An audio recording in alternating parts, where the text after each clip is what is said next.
Com tudo que você precisa, literalmente na palma da sua mão, como se faz para resistir e superar a maior tentação do homem moderno? Pornografia. Bom, lidar com esse vício ou dependência pode ser bem desafiador, mas você não seria nem o primeiro e nem o último a se libertar desse ciclo vicioso. Entenda que já houve milhões de pessoas no seu sapato com essas mesmas questões, com esses mesmos problemas que conseguiram resolver de alguma forma. Ou seja, você também consegue. Se alguém conseguiu, você também pode conseguir. Os primeiros passos é entender que isso realmente é um vício. A pornografia é prejudicial ao cérebro de qualquer forma, mas afeta mais algumas pessoas do que outras, como qualquer outro tipo de vício. O álcool é tóxico independentemente da quantidade, mas existem aqueles que extrapolam na medida e se transformam naquelas barrigas de chope que você já está cansado de ver, e naqueles cachaceiros que vemos jogados pelos bares das cidades. Meu Deus, essa é uma visão que todo mundo já teve e deve ter se espantado muitas vezes. Entender onde você se encontra nesse espectro do vício é um passo muito importante para determinar o que deve ser feito em seguida. Mas, por mais que você talvez não saiba exatamente qual é o teor do vício, esses sintomas já vão te dar uma boa ideia do tamanho do problema. Uma delas é a impossibilidade de parar de assistir pornografia. Como todo vício, é desafiador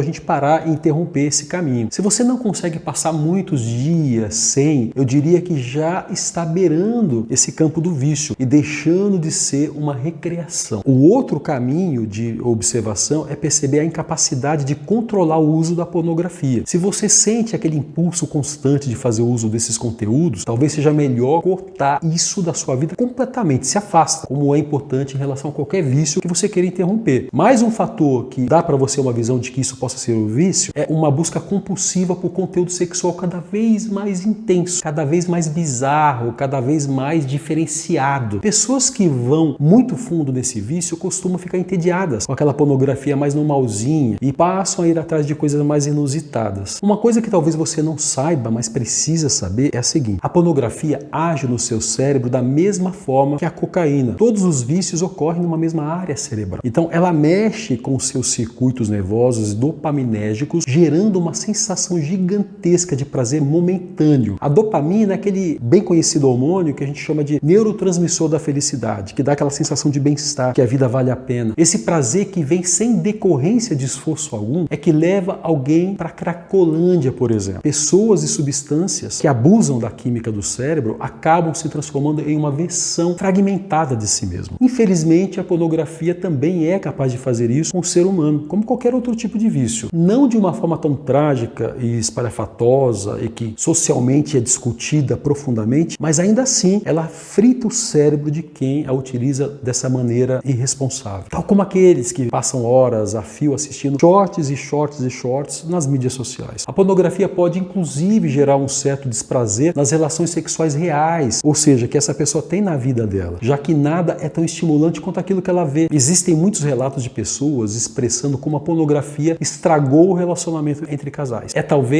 Talvez pareça que eu esteja sendo meio assim apocalíptico, mas é como eu já falei. Existem pessoas que têm mais facilidade em se abster completamente do que moderar. E para essas pessoas que não conseguem se conter, que não sabem moderar, eu só tenho uma coisa a dizer: ache um jeito de parar. Interrompa. Não volte mais a esse ponto. A pornografia afeta a sua força de vontade, sua capacidade de esforço, sua inteligência natural. Ela vai contra tudo aquilo que é importante para você. Mexe com um desejo, uma força instintiva forte demais. É um poder primitivo que faz parte da nossa própria sobrevivência nesse caminho reprodutivo. Por isso que, naturalmente, pela nossa biologia, só poderia ser alcançado através de muito esforço. Quando nós subvertemos a ordem das coisas através da tecnologia, nem sempre isso faz bem para o nosso corpo. No caso do consumo excessivo de pornografia, sua vida como um todo é afetada. Através da falta de foco, impulsividade, dessensibilização em relação ao sexo e a outros estímulos, já que nada pode bater o prazer da pornografia. E se você já tem uma condição psicológica pré-existente, isso pode te levar a um distanciamento dos seus compromissos diários e um maior isolamento social. Dois belos ingredientes para gravar um quadro depressivo. No final das contas, uma coisa eu posso te dizer: o sentimento de vergonha e de culpa não vai te ajudar. E os seus maiores aliados nessa batalha serão a sua própria consciência. O quanto você deseja parar com isso de verdade e evidente, muita persistência. Praticamente ninguém que sai de um vício consegue parar logo na primeira. Haverá muitas e muitas recaídas, até que realmente você consiga se livrar desse problema. Mas toda vez que você tenta, você chega mais longe, um pouquinho mais longe, mesmo que não pareça. Você está evoluindo, melhorando e resistindo, também superando. Não pare nunca de tentar, não pare nunca de insistir. Independentemente de quantas recaídas você tenha, independentemente do quão impotente você possa se sentir, continue tentando. Eventualmente você irá conseguir. E se você não conseguir sozinho, procure ajuda. Há ajudas especializadas para esse tipo de situação. As estratégias e as soluções que você irá encontrar ao longo da sua jornada são as coisas menos importantes. O que irá te trazer 80% dos resultados é você mesmo, é usando os seus recursos, é a sua decisão, a sua atitude, a sua resiliência, a sua resolução interna. Assuma a identidade de alguém que se recusa a fazer algo prejudicial para si mesmo. A identidade de alguém que se recusa a se auto-sabotar. Uma hora você vai chegar onde sabe que precisa chegar. Lembre-se que não é fácil e que falhar até conquistar é totalmente natural. Por hoje é só. Um grande abraço do